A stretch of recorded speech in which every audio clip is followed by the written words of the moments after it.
Hey, what's going on, guys? The Horror Man back on the 12 Days of Christmas with my review of Night Killer.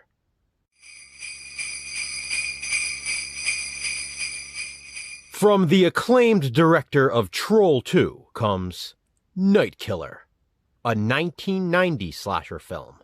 This is easily one of the wackiest and most entertaining slashers I've ever seen. Jason and I have actually watched it together twice.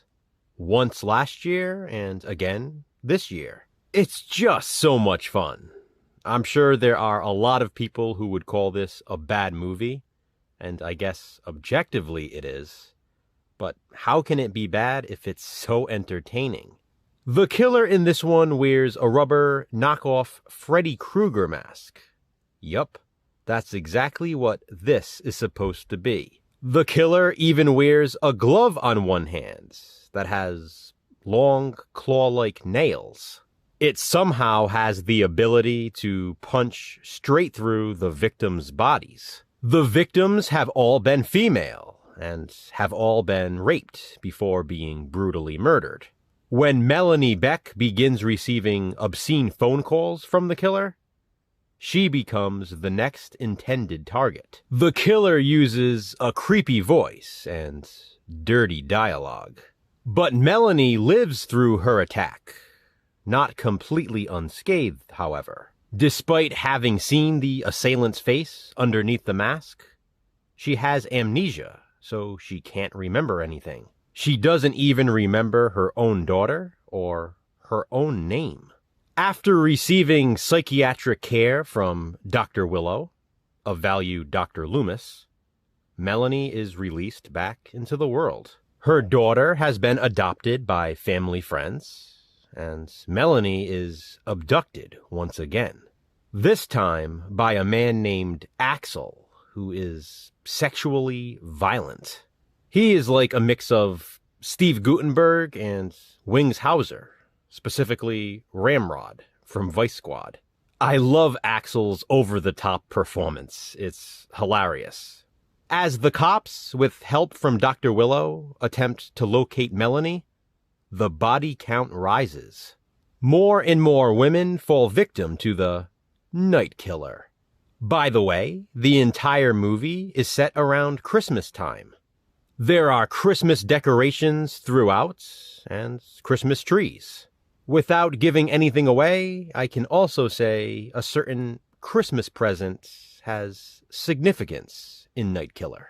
Like Troll 2, Night Killer is actually an Italian production. Although, for those of you who care about this sort of thing, it is in fact in English. The movie is basically a Nightmare on Elm Street meets Giallo meets soap opera. Night Killer was also marketed as Texas Chainsaw Massacre 3. Like I said, it's insanely wacky. It's batshit crazy. But I stand by the fact that it's incredibly fun. As cheesy as it is, I love the look of the killer. The mask is awesome, and even the glove. I really like the killer's creepy voice.